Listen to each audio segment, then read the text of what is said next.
What's up, ladies and gentlemen of YouTube? B2988 coming at you live once again through the power of the internet, and you are probably noticing the differences to my face right now, and they are very hard to not notice because I just trimmed everything up and shaved everything and got rid of some of the longer hairs for the mustache and stuff, and I feel like I did a butcher job. The good news is the next couple of videos you see I filmed before doing this butcher job, so the videos that you'll see on Wednesday and Friday are going to have a different beard structure. That doesn't look as horrible. The other thing that I really don't like about this butcher job, with the thinner beard, you can see all of this loose skin, which is also still a fair amount of fat here as well, but not the way it used to be. This used to be nice and filled up. If I got rid of this loose skin, my neck would actually maybe almost have a jawline at this point. But I will tell you what's interesting about that is my family history. My mom had a waddle, my grandfather had a waddle. So it's just this neck waddle thing here. It's always been very common in my family line. I think I was going to have it one way or the other, but now it's so much more pronounced with the weight loss and the loose skin. I don't know. There might be a tuck in my future, but probably not because I hate going under the knife. But this is a good thing. This is a badge of honor. It does mean I'll probably keep my beard much longer for the foreseeable future because of it, though. Anyway, this is my rambling series. This is my vlogging series, in which I just turn on the camera and talk to you guys and hang out. It's some low-effort content in which I just hang out and talk to you guys like I'm talking to a friend, like I'm talking to a person. And I want to talk to you about the big plans that I have for this week. So in just a few minutes, I am getting on a plane to go to the great city of New York for the YouTube Creator Summit. I'm so surprised they invited me. I bet you are too. But they invited a handful of new people this year, and I was on the list. It's pretty great. The whole point of the thing is to meet up with other creators and talk about stuff, but it's also to talk to the folks at YouTube and hear what they have to say about the problems they're having and giving creators like me an opportunity to talk about the problems that we are having.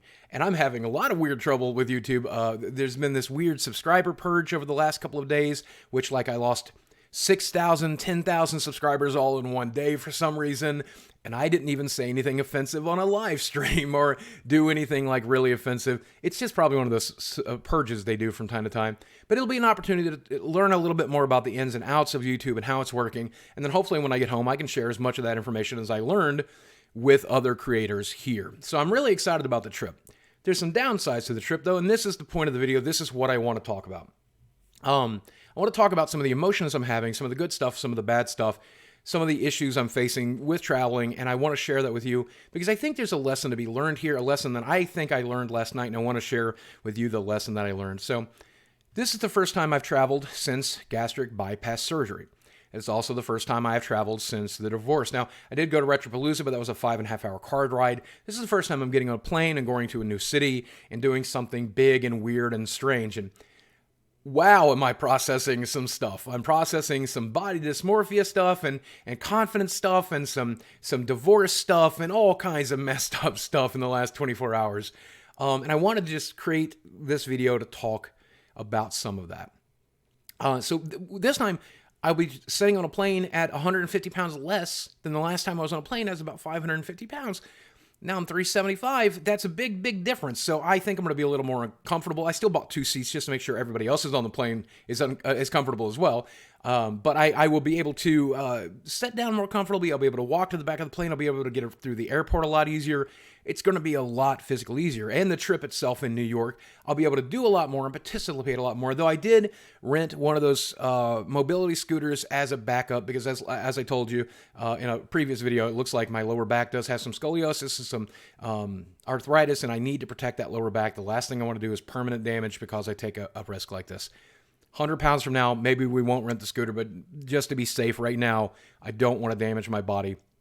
Though I'm going to try to use it as little as I can. Hopefully, I won't have to use it at all, but it'll be there in the hotel when I land. I'm not traveling alone because I don't feel I'm ready for that yet. I feel like it would be nice to have somebody to help. So I am taking a friend with me, which is going to be great. It's a little different because it's not my ex-wife, who is the only person I've ever really traveled with. So this is the first time I'm doing that. But, as I've begun to prepare things, as I've begun to pack things, I've begun to get everything ready and do all the things that are necessary for traveling, I'm beginning to learn that I'm not as,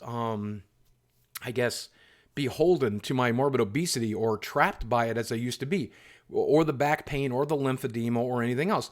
I'm able to do quite a lot more with this weight loss. Not everything that I want to do, but quite a lot more. and I'm feeling like all of the normal anxiety and fear and social anxiety and depression and self-loathing that I normally would feel, and you would think it would be exacerbated because I don't have my life partner of the last 7 years with me to help with that. But I'm going through this confidence boost thing where, I'm beginning to take my own advice. I think that's really what I'm saying. So last night, I'm finishing up packing, and my dog wants to go outside, so I walk my dog a little bit, and I'm standing out in front of my house, and I'm looking at my house, and it's a fairly nice house, very different from when I grew up in the little 3-room piece of crap that I shared that photo of before. I'll share it again on Twitter after this if I can find it, just so you guys can see what I'm talking about. And I'm so fortunate. I'm so fortunate to have this home, to have the friend structure that I have that are willing to help, to have ever had a wife at all to help, to be in a situation where I got through this gastric bypass surgery and I've got a new lease on life and a new opportunity to do these things. And what a miracle that is. And so right now, I feel like I have a choice. I have a choice to either be frustrated and irritated with the current back issues that I have and the current weight issues that I have and the current botched job I did on my shaving job, or be frustrated with the limitations I have and be frustrated with missing someone who was so pivotal in my life for so long. I can choose to focus on that. And I can choose to focus on what an incredible opportunity I have here. I can focus on all of the wonderful things that I have in my life. And I can do my best, knowing that my best probably won't be good enough, knowing that I'll probably fall on my ass, I'll embarrass myself at some point, I'll be in pain, I'll hurt my back, things will not be as great as they could be, not as great as I could envision it, not as great as I would hope, but still pretty goddamn great, and I can try to focus on that. Now, my brother, I talked to him. You guys know I have a brother. He suffers from some of the same issues I do. He's physically fit, but mentally has some of the same anxiety issues and stuff that I do. And I said, why do we choose to do that? Why do we always choose to make the same mistake our mother made, which is to look at the bad and look at the negative and look at the things that are wrong with us instead of looking at the good? And he says, Steve, every once in a while, it's not a voluntary choice. And for a lot of people, it's not a voluntary choice. And it really did occur to me for a very long period of my life, it was not a voluntary choice. I wasn't self-aware enough. I wasn't, I didn't know what the alternative was. I have never experienced the alternative. I didn't know that there were alternatives. I just thought that's who I was. That's what I was. That's how my life was going to be. And it's not until now I get to this point that I see the alternatives and I can start to make a choice because through either luck or fortune or hard work or whatever, there are options. And I'm really, I don't know. What I'm trying to say to you is if you are at the same place that I was 5 years ago, 10 years ago, trapped and not even seeing the light at the end of the tunnel, know that just because you can't see the light, it's still there.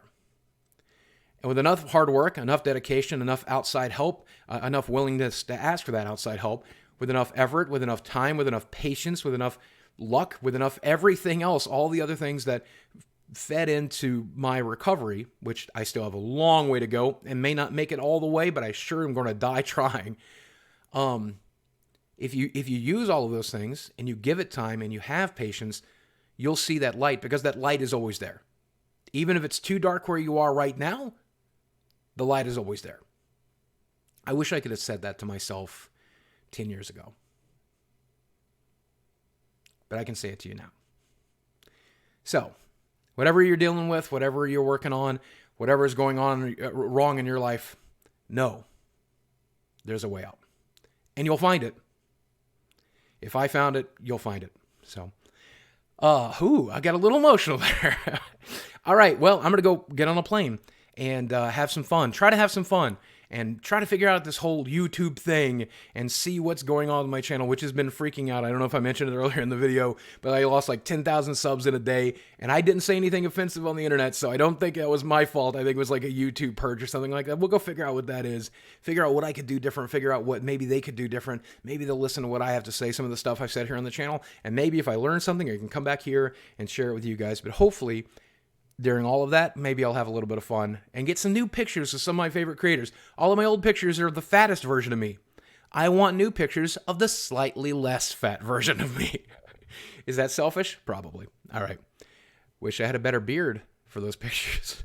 All right, guys. Thanks for watching. I love you very much. I'll speak with you soon. I'll see you when I get back from New York. So no streams this week or anything like that. But there's at least 2 videos going up, maybe 3. I might film something from my phone. I might stream on Periscope from the hotel, something like that. It really all depends on how my health holds out. I love you very much. I'll speak with you again soon.